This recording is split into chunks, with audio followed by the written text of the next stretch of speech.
And welcome back. Welcome, Greg. How are you doing, man? I'm superb. Dominic, how are you? Superb. I haven't heard that one for a long time. Superb. Wow. Well, today is November 5th, 2024, and we are going to continue our conversation about self deception. So, this is part two.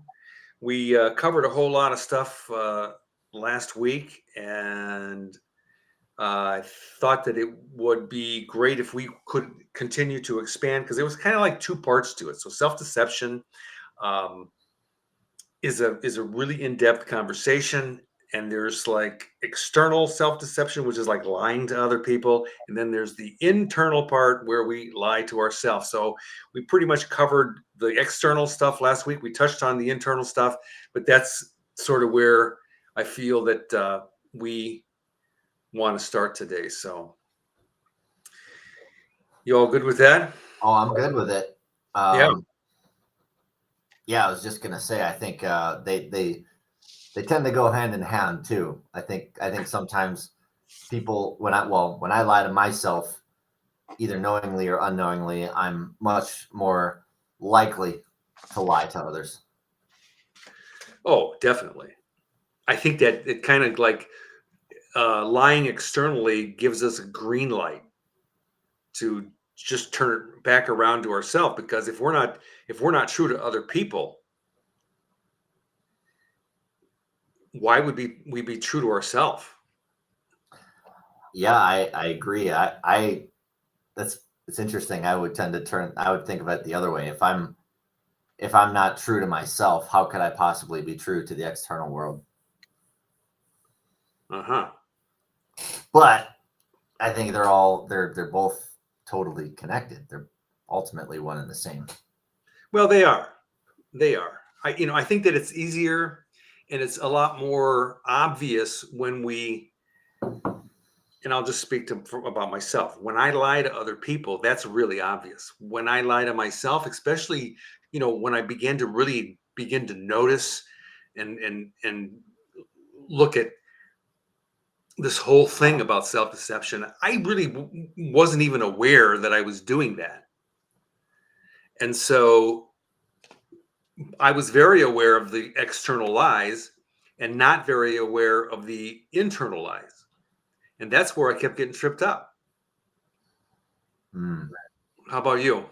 Yeah, I think that's a really interesting and valuable way of looking at it. The If I'm at a lower level of consciousness, it's much easier to recognize the lies that I'm putting out to other people. And that's certainly true of my experience. As I work on myself and become more conscious, um, the journey has shown me that the reason why I lie to others is because ultimately I'm lying to myself. Yeah. And if It's I can learn to clean it up with myself, if I can learn to tell the truth to myself, um, then I'm much more in touch with the consequences of lying, and I'm way less likely to manifest it outwardly. I got you.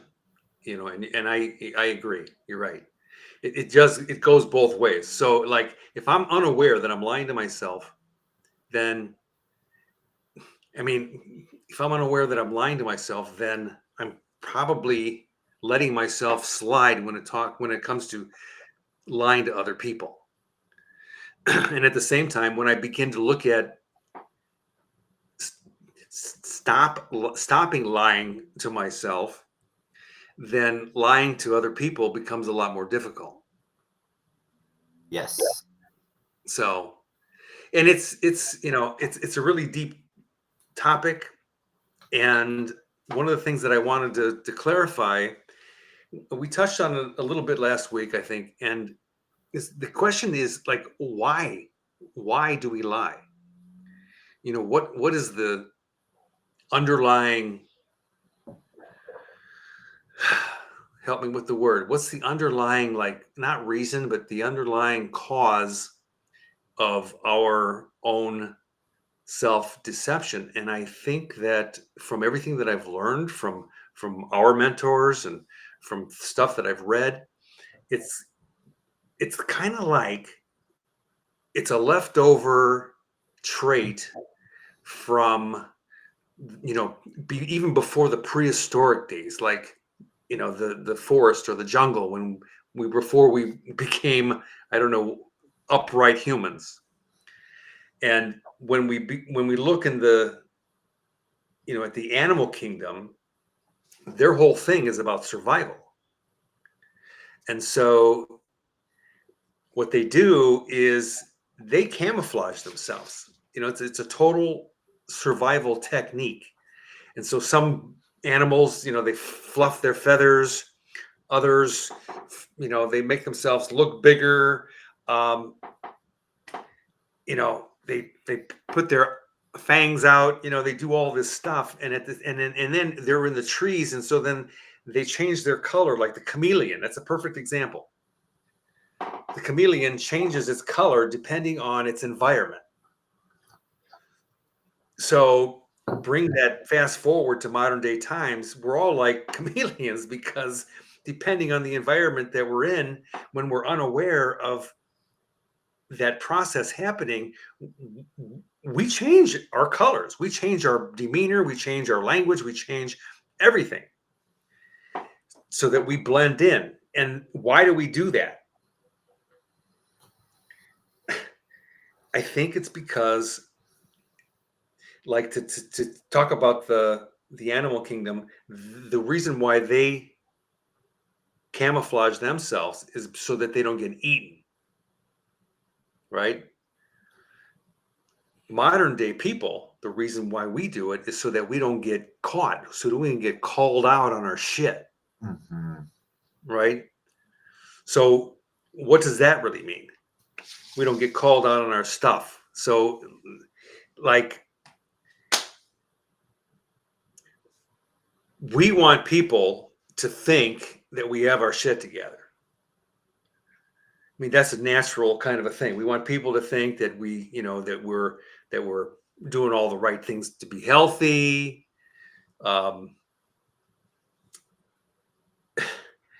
We're exercising. We have a great job. We're doing all these great things, and then behind the scenes, that may not really be happening.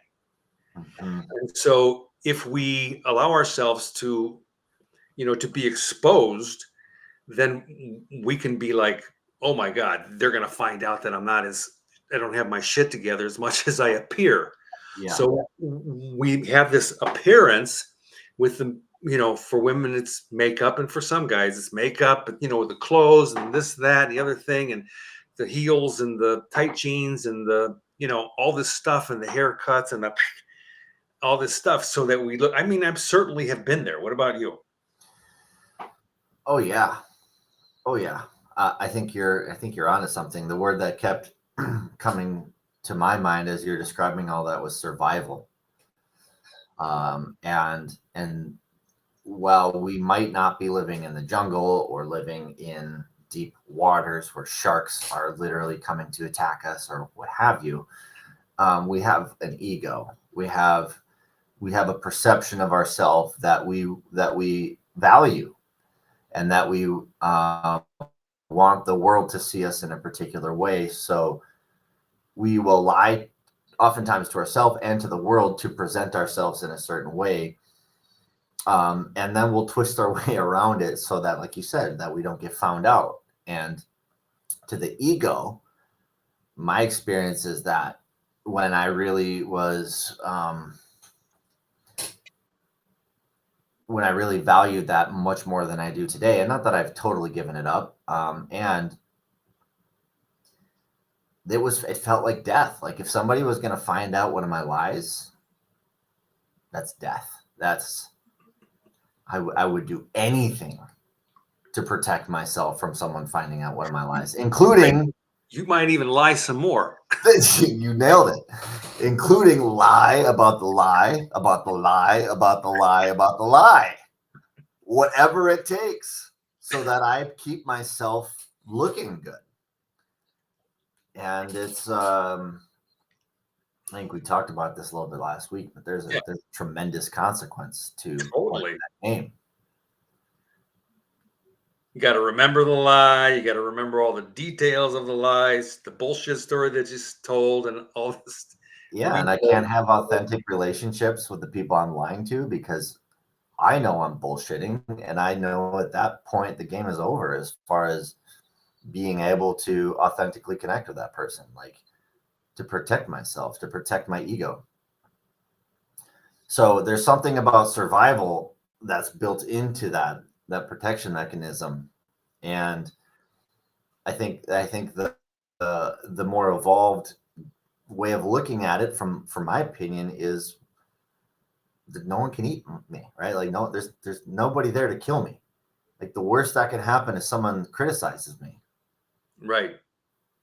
Well, It's like every time we lie, that becomes a predator. That's our own lie is like, right. And I think this is where we sort of left off last week. It's when I don't lie, I don't have to be. There's nothing to be afraid of. right. There's nobody that can get me anymore because it's like what you see is what you get. If you don't like it, get on with your life. I'll get on with my life. Hmm. But if I'm lying now, all of a sudden there's something to be found out. There's something that can be killed. And so then I have that fear that exists between me and the perceived world around me. Hmm. Exactly. It's not really that complicated. I mean, it's really actually very simple.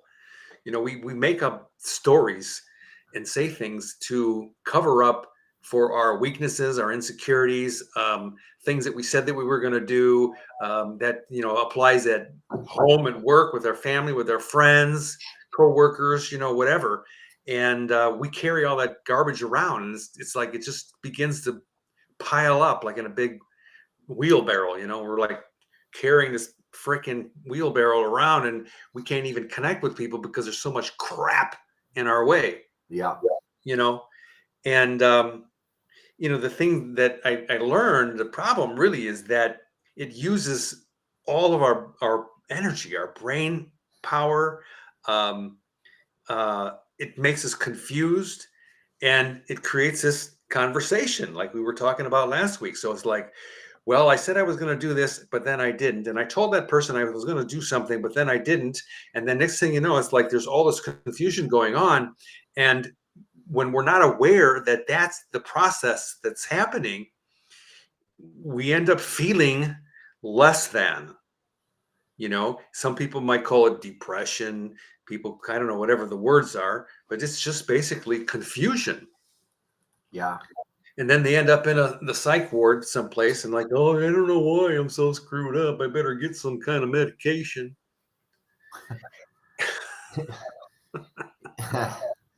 Yeah. It's I can speak from my own experience. I think every time I've gone to therapy, and I think therapy is great. I think it's really valuable, and I've gotten a lot of. Totally. I've had great therapists, but I think all of them are a little perplexed by having me as a client at times because the rate, well, once I've learned some tools, the rate at which I get through my shit with them, they're just like, what? And I think sometimes just having someone, and I think this is true in my experience, that when someone is willing to receive me, right? So we're talking about shame a little bit. We're talking about this fear, that things that keep us separate. And in my mind, in my experience, when I've lied to people and I know that I've lied to that person and then I'm around that person, what I feel is shame. And so then that shame keeps me separate. It keeps me divided and feeling bad. On guard. On guard. Yeah. And so, like, coming back to what was that? Defensive. Defensive. Yeah. And so if I can connect with myself and then tell the truth to myself and then have a clear space for somebody to receive me honestly, and it may or may not be the person I lied to, but I think this is where therapy can be an amazing tool. to have somebody who's objectively like not attached to the situation, allowing me the opportunity to tell the truth about what's happening. Like now I can get clear in my own world. What is the truth? And then by telling the truth, now suddenly all of that confusion, all of that disconnect dissolves. And then I can get on with it Mm-hmm. in a way where I feel free and feel like I don't have to live with that shame anymore. And part of that might be that, and I, maybe I go tell that person Mm-hmm. what's going on. It's a key thing. And the other thing that I wanted to add is that, so I've been to therapy many years ago, and I had several, maybe 3 or 4 different people that I went to see, and some of them were great, and other ones were just like not great. So there's a certain quality, and it's hard to know. So it's like when I started to be involved in a personal growth organization, it was like I really felt like I finally found someone that I could trust, that really knew deep down what was really going on. um, the other thing that I wanted to say was, so we, through this self-deception and lies, it creates this confusion, and we have this conversation, and all that stuff keeps us separate.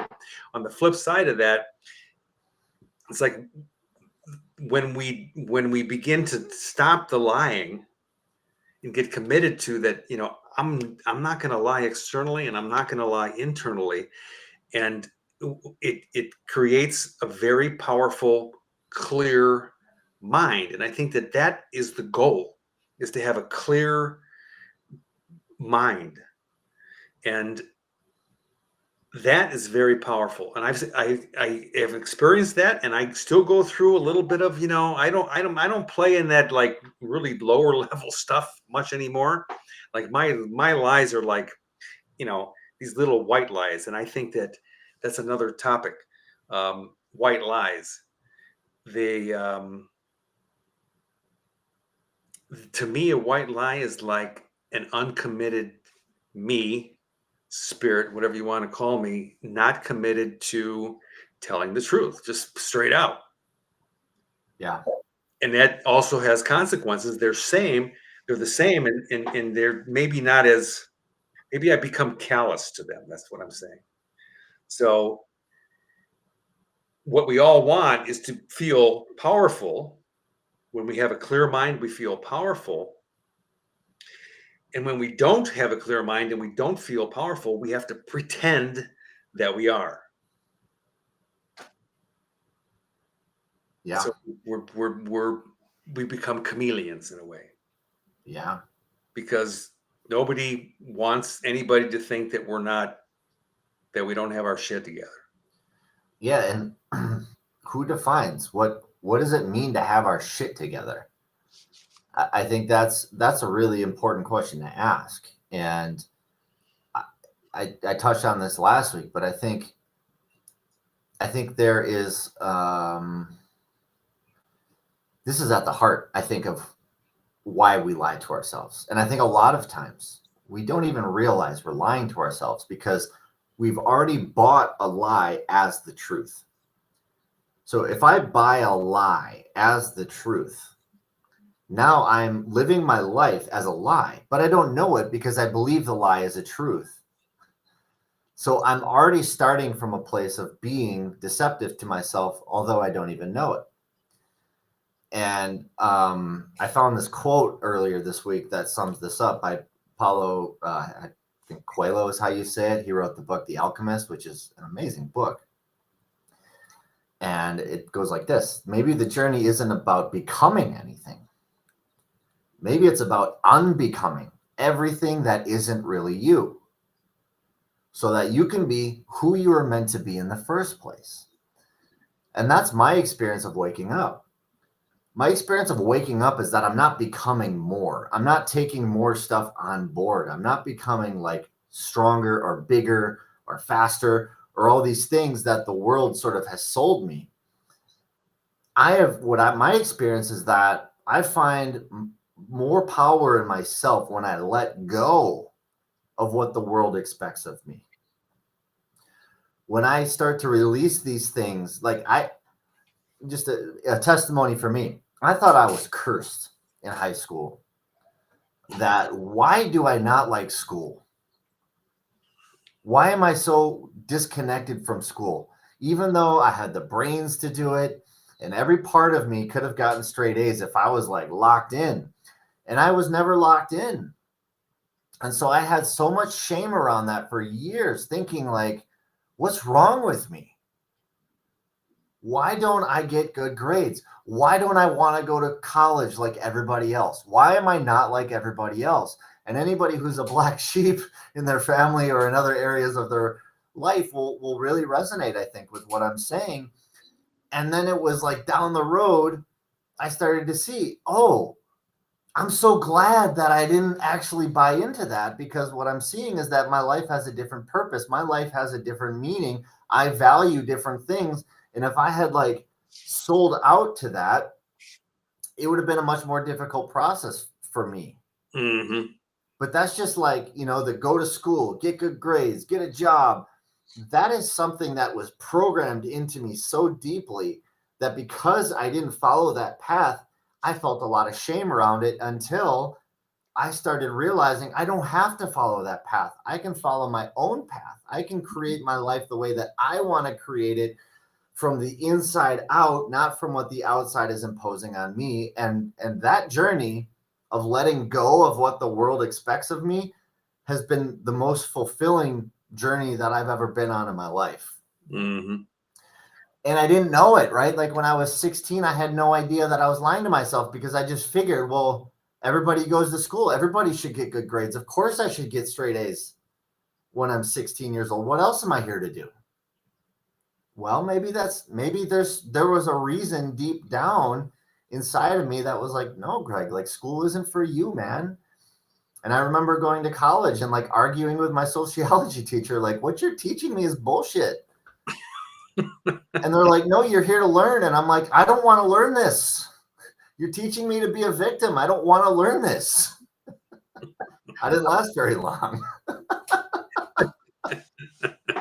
Challenge the status quo. Yeah. It's great. I mean, what I've learned is kind of like, I've got some children, 4 of them altogether, and when I was growing up, my role models were my parents. My role models were my teachers, of course, and my friends' parents. Those are the people that I looked at, and I wasn't consciously aware of their behavior in a way that, you know like, I knew that I know now that back then they didn't know that they were also lying to themselves. And as an observer kind of a kid, it's like, at some level I kind of knew, like, my dad was a worker. He was a hard worker, but did he exercise? Did he follow through on the stuff? Oh yeah, I'm going to lose 20 pounds. I'm going to stop drinking beer, and things like that, that he rarely would do. And I think that that's the same kind of stuff with us. It's the little tiny things that we say that we're going to do, or think that we're going to do, and then we don't do it. That's the self-deception part. And when I was growing up, now that I can look back and see that they were in the same space. And so then when I became a father, and the first time I was a father, I was not totally unaware. The second time, totally unaware. By the third one, I became aware that I'm teaching my kids the same stuff that my parents taught me. So I better get my shit together if I want my kids to turn out a little bit different than I want them to. So, or you know what I'm saying, right? So I think that in the bigger picture, what ends up happening is that we we end up, when we're unaware that we are not when we're unaware that we're lying to ourselves. It's like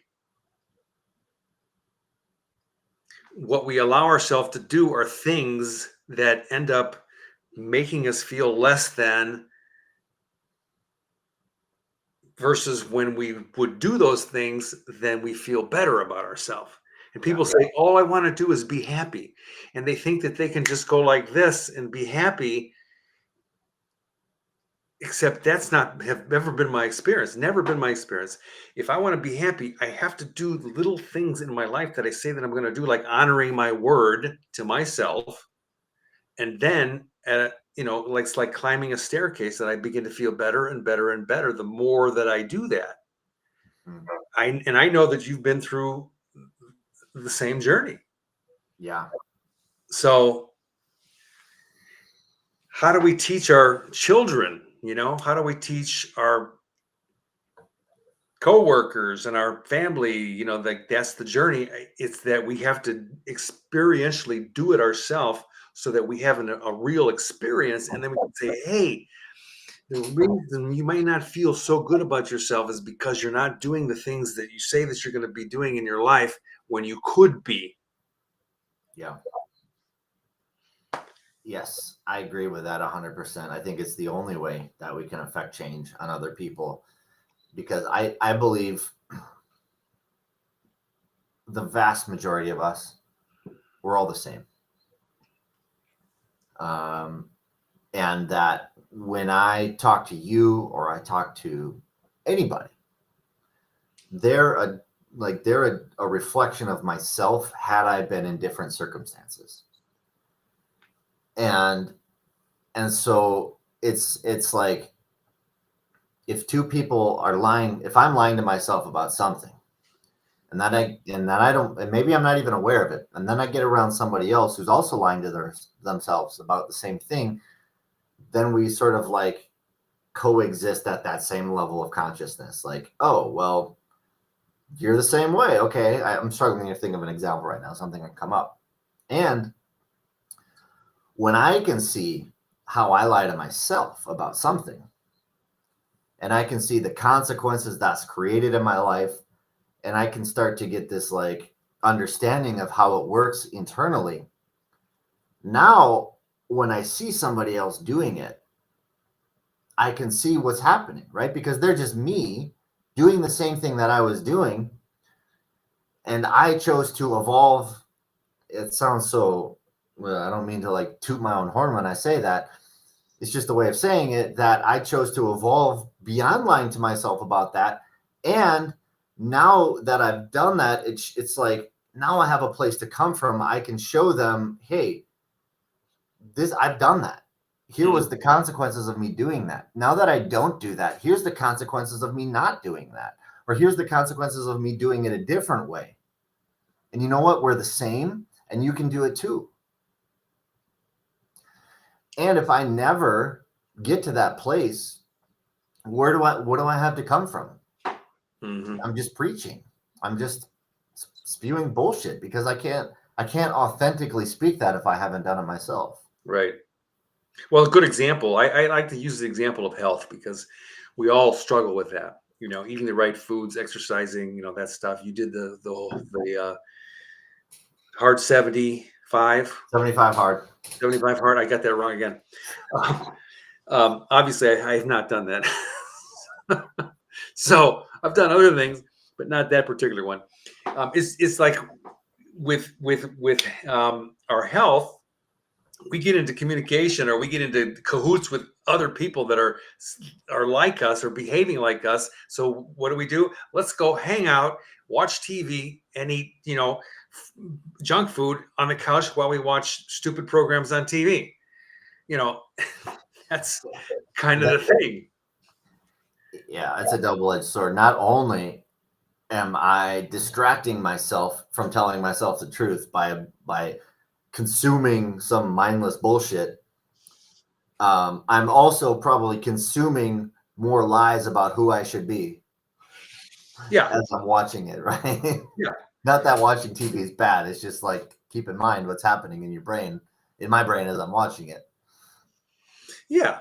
And so, I've had the experience, it's like, okay, so one day I wake up and I'm like, okay, I'm done sitting on the couch and I have to do something different. And then I figure out what I'm going to do, and then I set the date and all that stuff, and then I begin to challenge myself. And what I notice is that other people don't like it when I challenge myself all the time. They, oh yeah, go for it. But then they're like, oh, come on, let's go out and have a drink and let's go do this. And there's a birthday party and there's cake. And, and then we end up, if we're not strong enough, because we haven't climbed that ladder high enough, that we end up caving into that. And, next thing you know, we're back in the thick of it, Mhm. And I think that it gets down to what is my real goal, And I think that from my experience, it's like my real goal is to be free from this mind chatter that controls me. The freedom, to have the freedom to be in control of that conversation so that I can begin to live my life from a place of being in charge, Yeah. you know? And so the only way that I could break free of that is to begin to take control of that conversation. So I could still go to a birthday party and not eat ice cream. That's a choice, I can still go out with my friends and not have an alcoholic drink. That's, and I've been there many, many times. And then after a while, people just get it that Domenic is just committed, Yeah. you know? And have you noticed in your experience, the more, yeah, like I think you're speaking to it, the more committed you are, the more that people around you get it. It's like, why challenge him? Mm-hmm. When Domenic says he's going to do something, he's going to do it. They don't have that same kind of leverage. I mean, really, like if someone's saying, "Come on, Domenic, have a drink," they're saying that because they would feel better about themselves having the drink if you were having it with them. Exactly.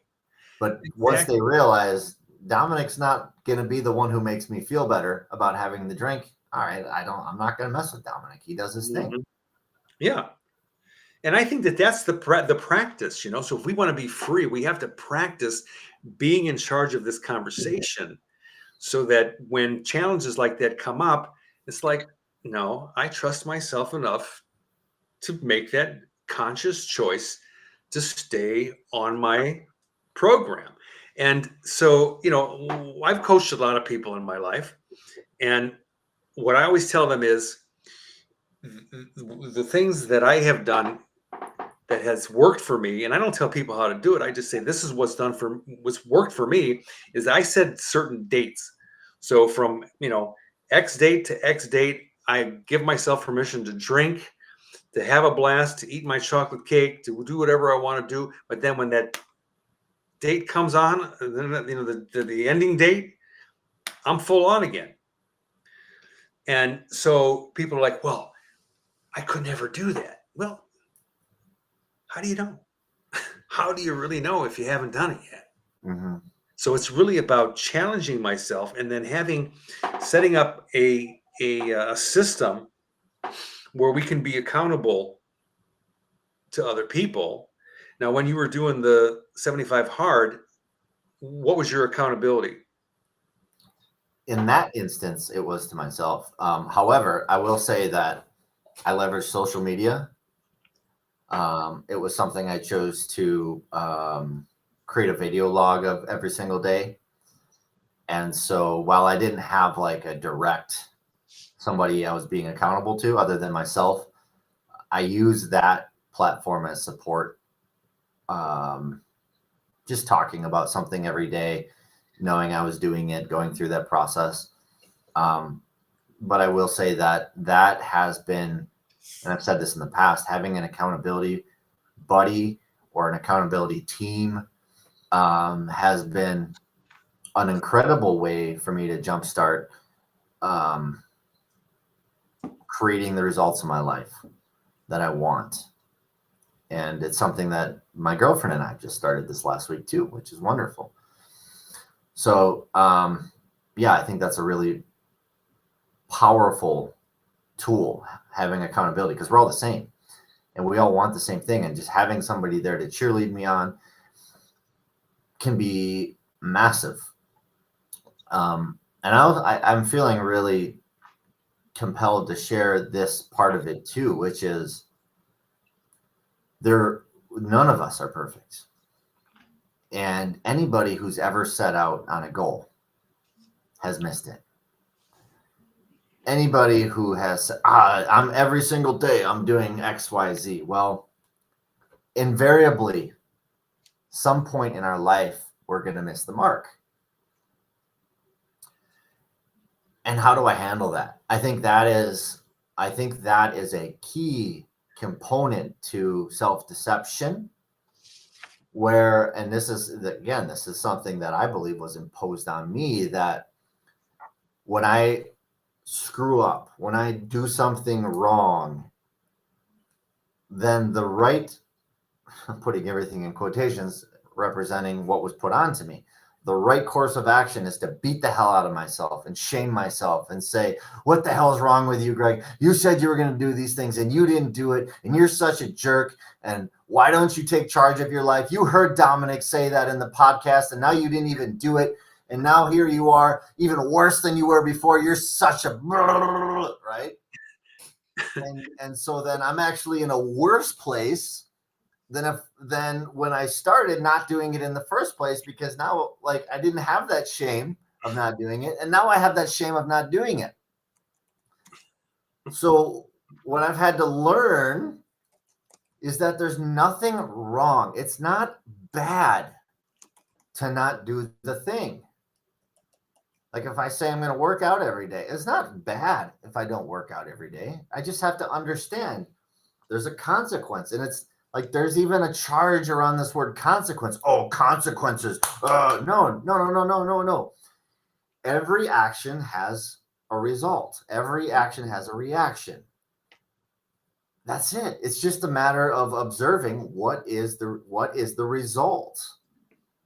I don't have to sit there and dig myself deeper into some hole.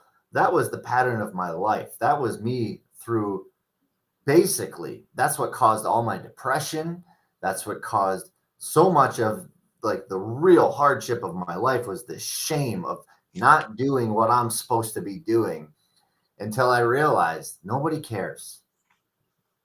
I don't like, and then I could just let go and be like, okay, I didn't do it.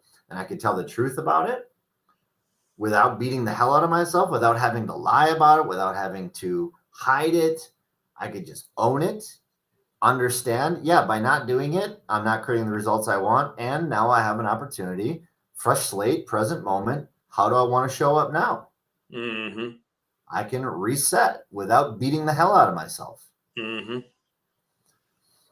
But that's a program I had that, like, somehow this guilt, this shame, well, I deserve to feel bad. When I make bad decisions, I should feel bad. Bullshit. That's bullshit. And you're caught on the wheel.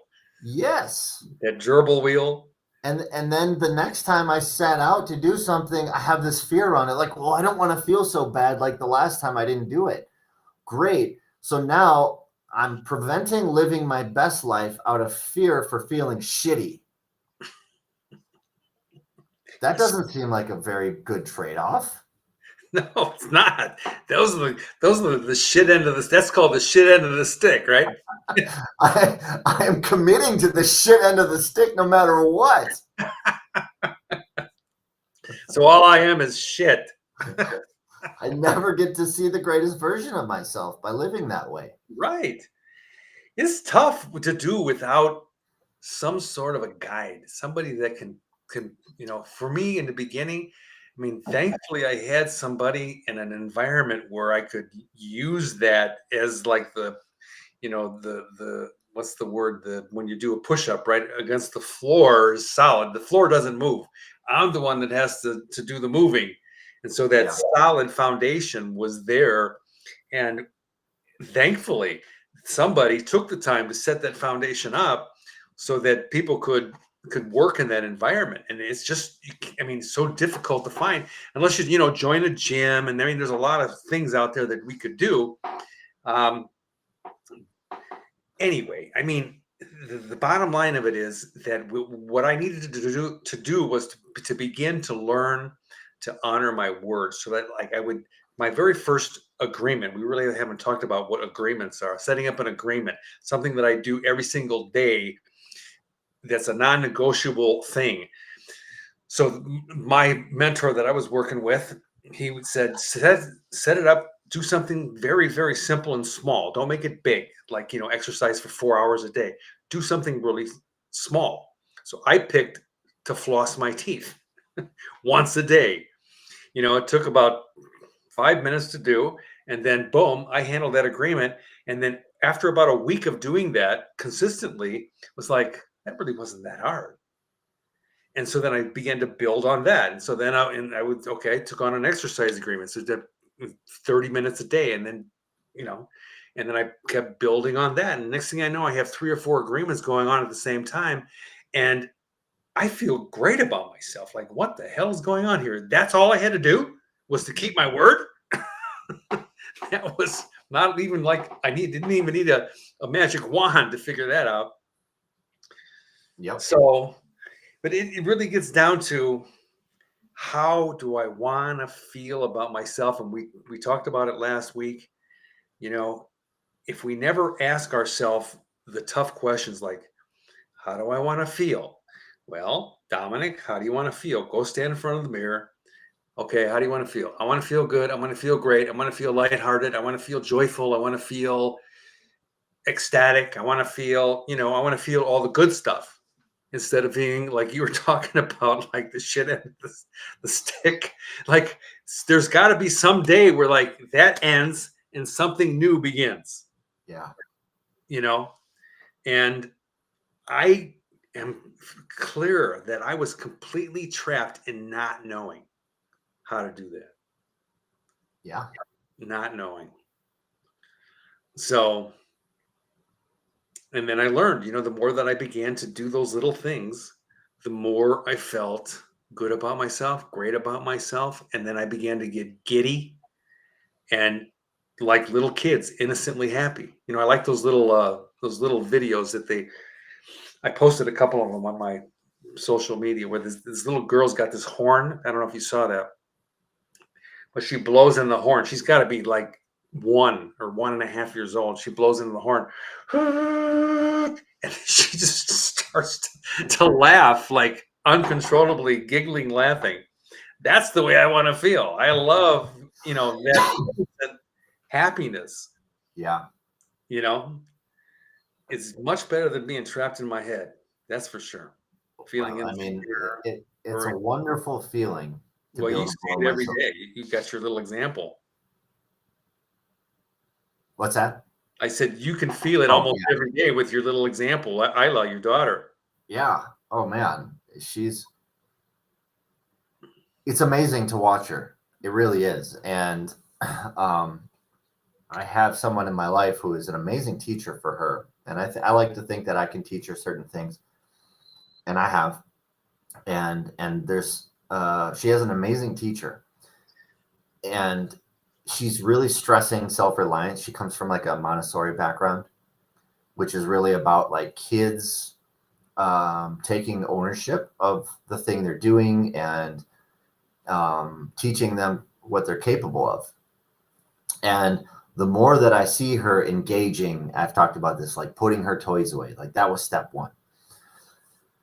It's like she's at this point now where she wants to engage in her life. She wants to push her boundaries. She wants to know, wow, I've been capable of this. Now what can I do? And so it's the sweetest thing. So just as an example, I posted this the other day where the woman who's teaching her is showing her how to cook, how to cut bananas, how to mash them and create cookies. And so like I see this self-esteem building in her. And now whenever I'm about to do something, she's like, Daddy, I want to help. Daddy, I want to help. I want to see what I'm capable of. I want to see what I can do. How can I help? How can I be of service? Because she's like on this path now of growing in a way consciously now. um, and it's so beautiful to see that kind of spirit. And I think, I don't know. I've never been a parent outside of the 2-year-old that I have, although I've had an experience of myself and I've observed, and this isn't a judgment of anything. It's just an observation of something I've seen, where the more that my parents did for me, the more that I see parents doing for their kids, Mm-hmm. they're taking away that opportunity for the kid to like get out of their comfort zone and take responsibility for their life. And I think this is where some of that programming comes from at an early age of self-deception, where I learned at an early age, well, if somebody does it for me, that's love and that's good for me. Versus teaching my child, doing it for yourself is way more rewarding, and you get to avoid the shit end of the stick for the whole process of your life. If you can learn this now, taking control, taking charge, like having that ambition to get out of my comfort zone and like take on new endeavors that aren't uncomfortable. Wow, where's my daughter going to be learning that information at 2 years old versus me learning it at 38? I don't know when I really learned it. I mean, I had the information since I was 16 and I practiced from here and there, but it's just like, it's amazing. So yeah, you're right. Like being able to observe that firsthand and having the information that I have and then seeing how it like plays out in her life at that age is unbelievable. Mm-hmm. I think that we need to become the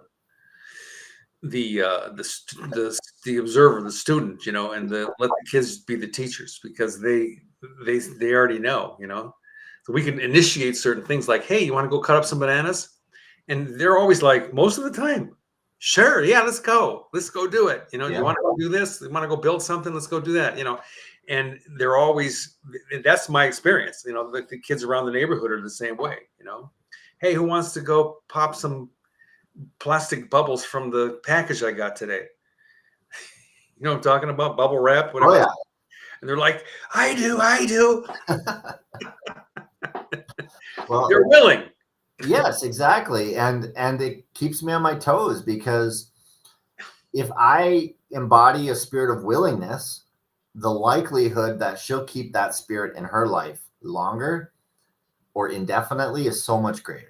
Yeah, keep the And curiosity alive. I'm sorry, go ahead. no. And if she observes and a dad who's a deadbeat, and I'm asked to do something new or uncomfortable, I'm like, oh no, I don't want to do that. I've done that before. It's not good for me. Okay. And then she starts to see, oh, that's the way I should do it. But if she sees a dad who's like, okay, like I've never woodworked before. I'm building her a bed, like I'm willing. I'm willing to go through some new shit at my crusty old age, and I want to bring her along in that process of like showing her that daddy's learning new stuff. Daddy's willing to make mistakes. Yeah. You want to help me? Exactly. Yeah, I'm sure. I was building something yesterday and I'm like, you want to come help? She's like, yeah, let's help. I want to help. Mm-hmm. Exactly. It's great. Kids are wonderful.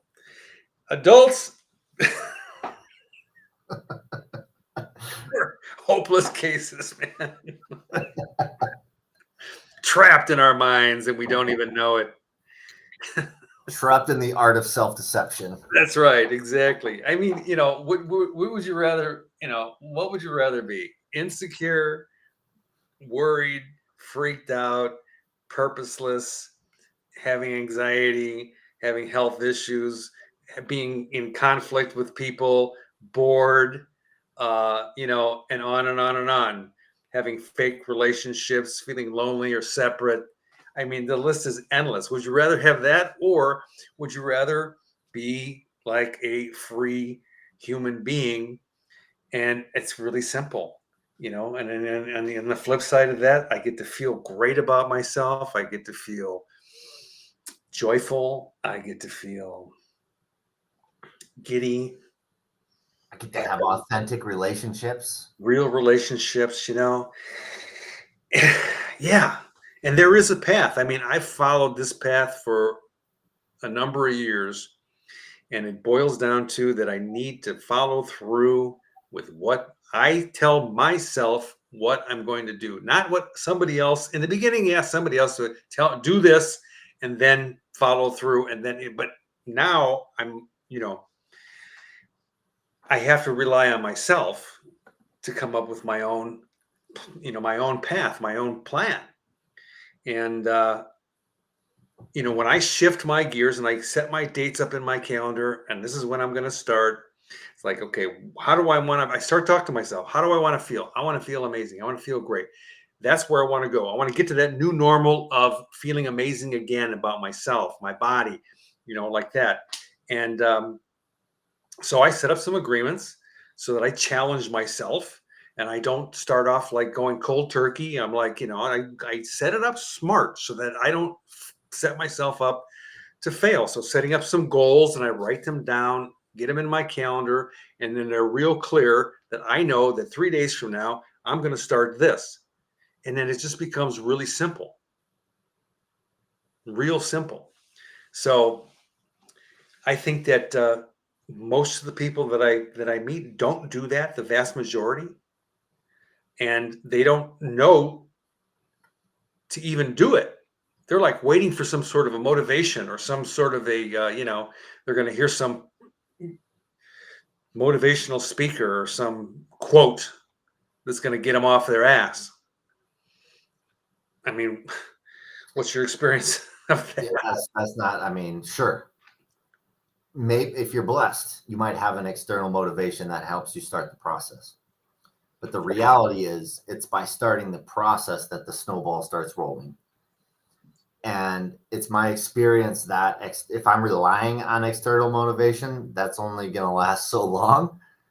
At some point, I have to take accountability for keeping that snowball rolling. And there is this like tipping point where if I practice and practice and practice and diligently practice, and then accept and forgive myself when I make a mistake and not bury myself into the shit again and give myself an excuse not to start again.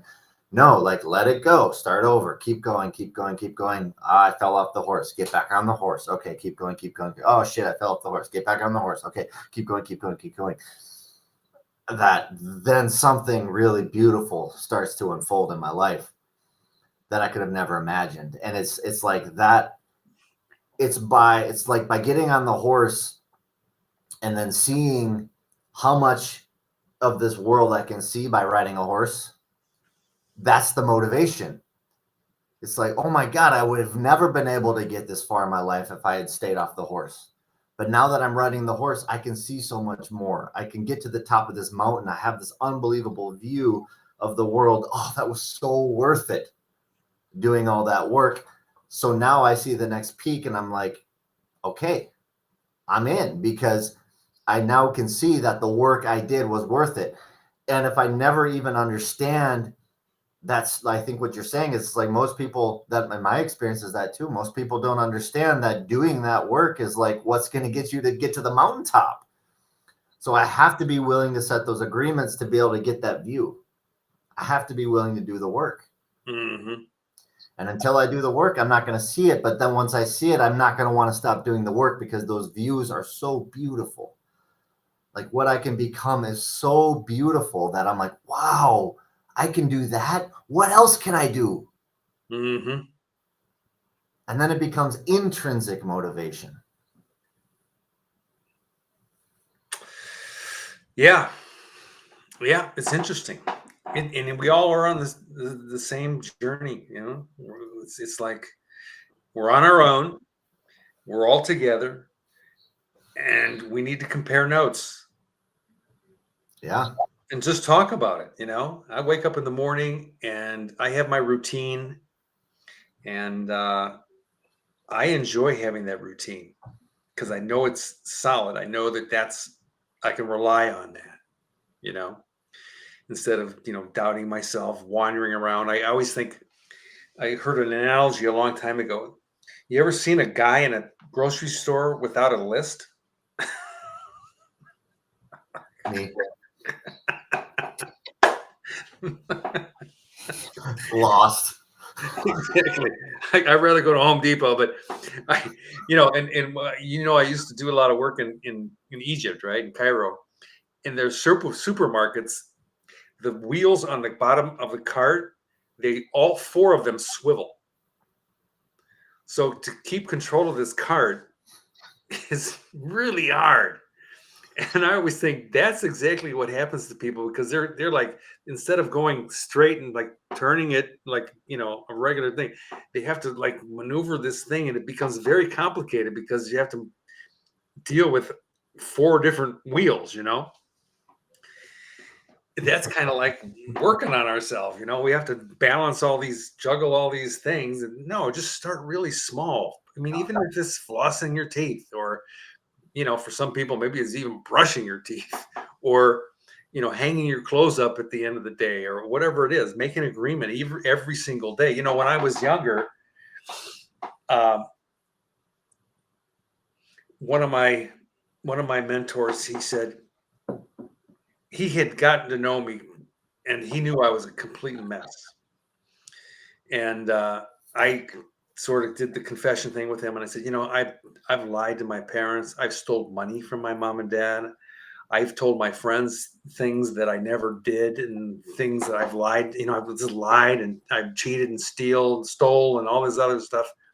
And he said, one of these days you have to, if you want to like clean your life up, you got to go back and clean up the mess.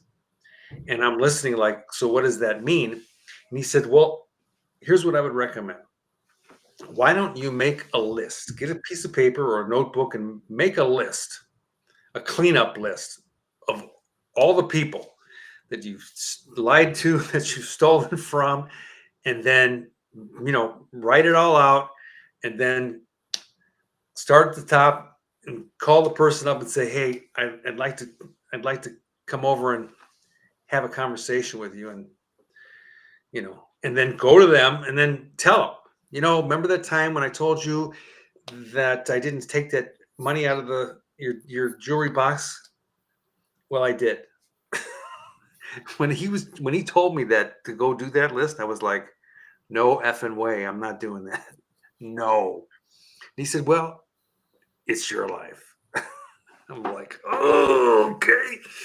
So first thing I did was I made my list and I went and called my dad. He was the top on my list.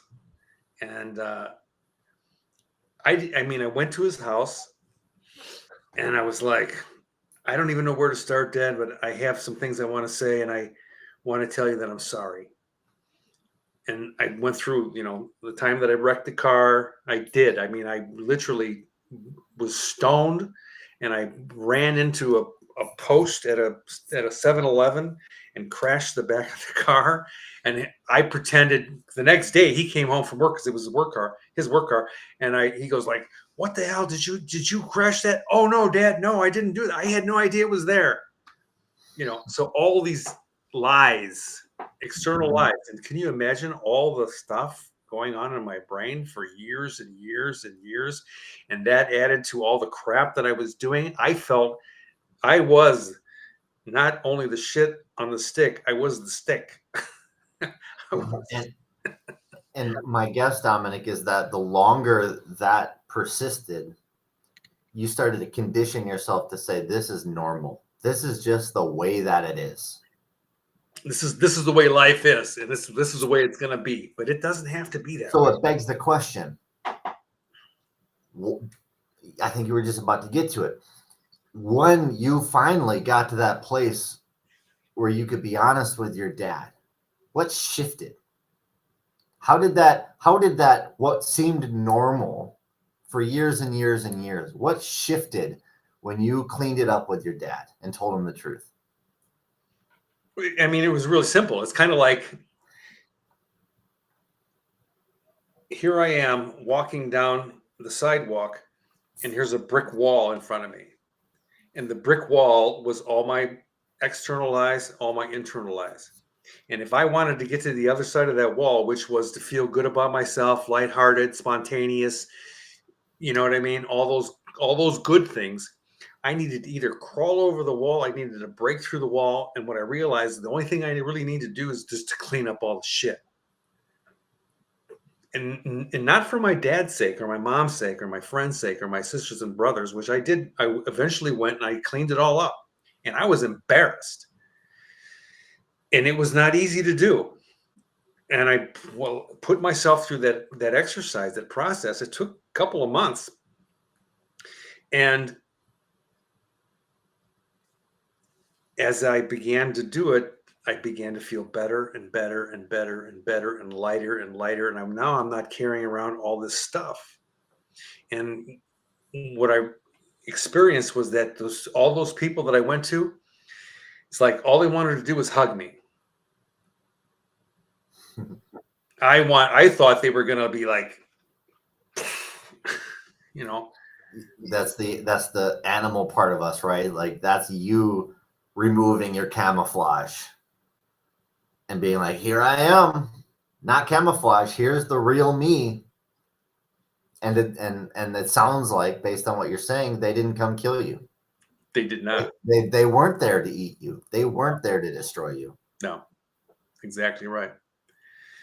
So that was like my big starter lesson, and was really glad that I got that piece of advice, even though it wasn't easy, and it totally transformed my life. It's interesting. This is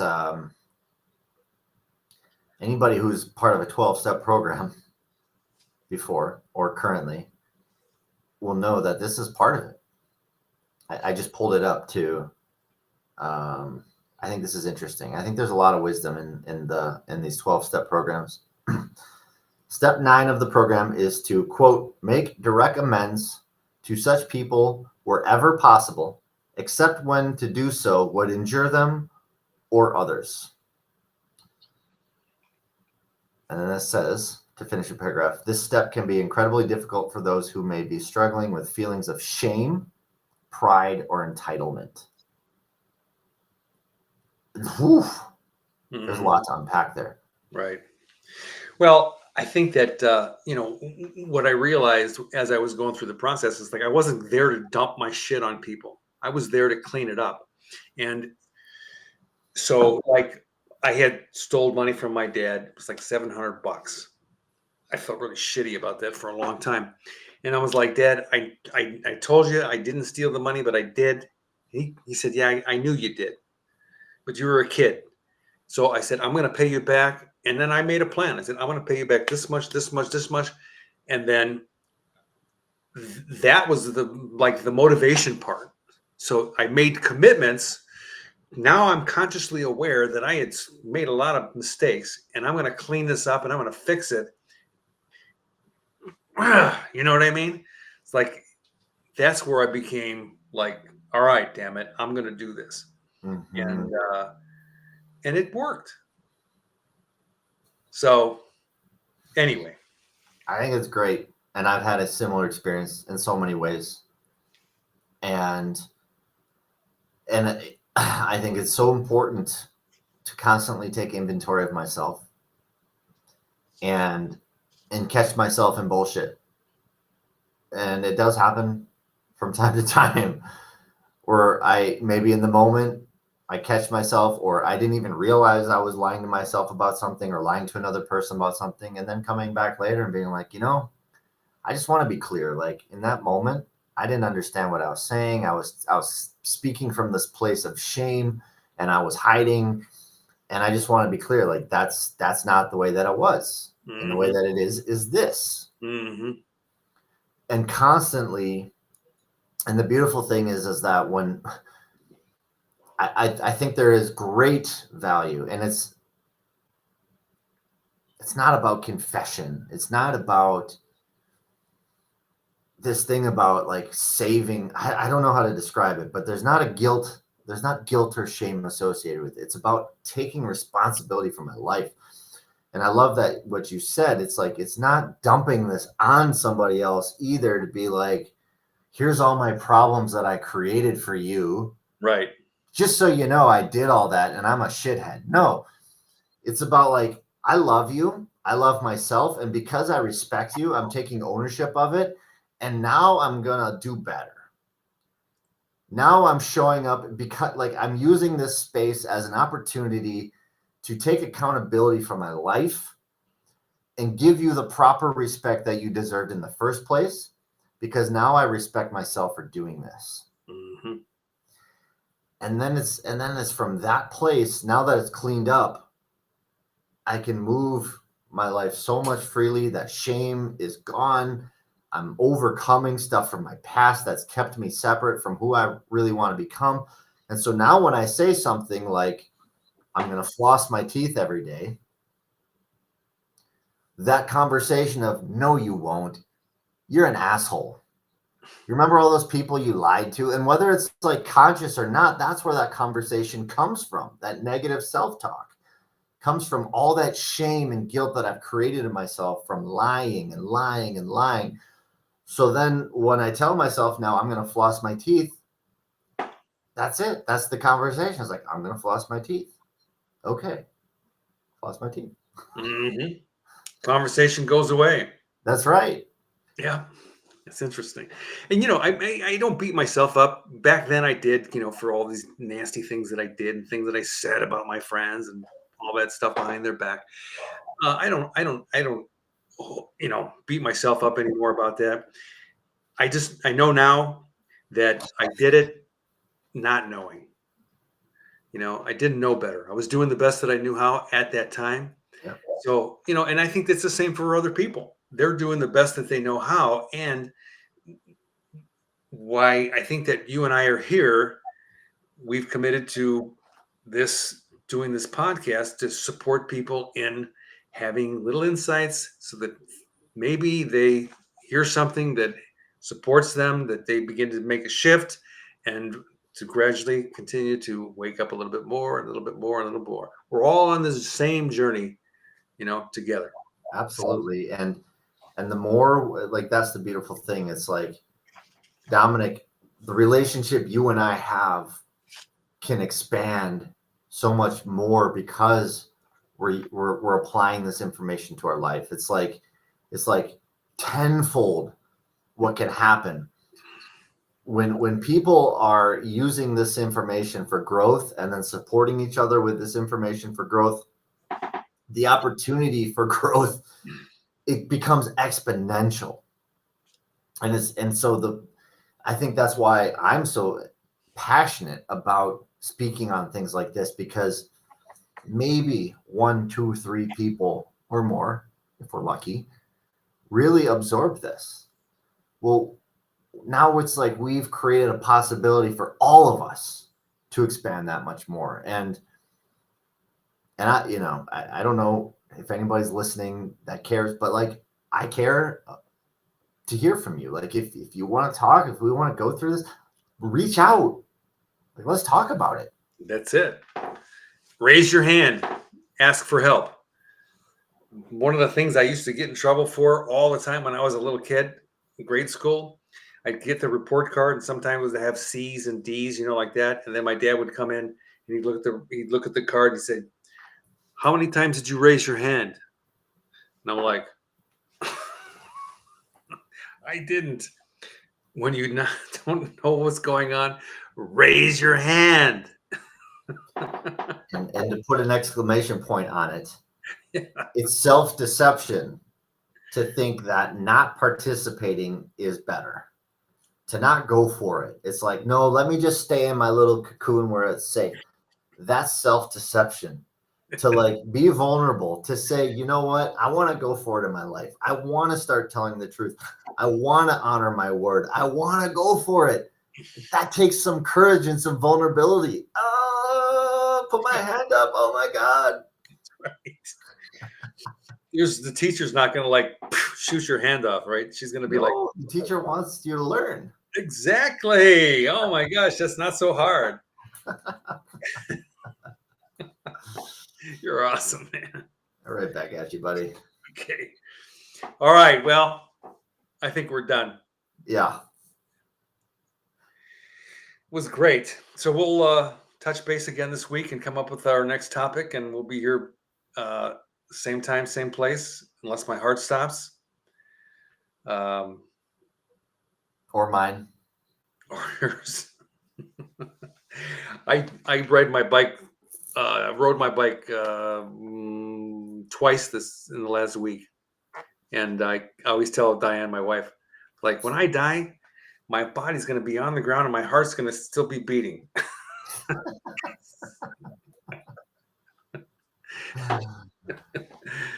Oh God.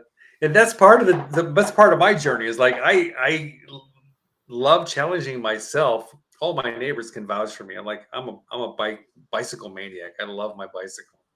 That's my soulmate. Never talks back. But I like going out there, and out in this area where I'm at, we've got these great little, hills and stuff. And I'm like, I get to the top of the hill. I'm like, yeah, baby. Come visit me in Madison sometime. It's one of the most bikeable cities in America. I'd love it. Yeah. Mad City. You said you were north of there or south somewhere? Just slightly, yeah, just in a suburb. Yeah. Well, now that it's getting cold. Yeah, we'll have to plan for next season. Yeah. I would love to do that. I would love to do that. Have you got a bike? I'll have one. When the time is necessary, it'll be there. Okay. That's my word. All right. Okay, everyone. Thank you for watching. Take care. We'll see you guys next week. Bye for now. Take care, Greg. Have a great rest of your weekend.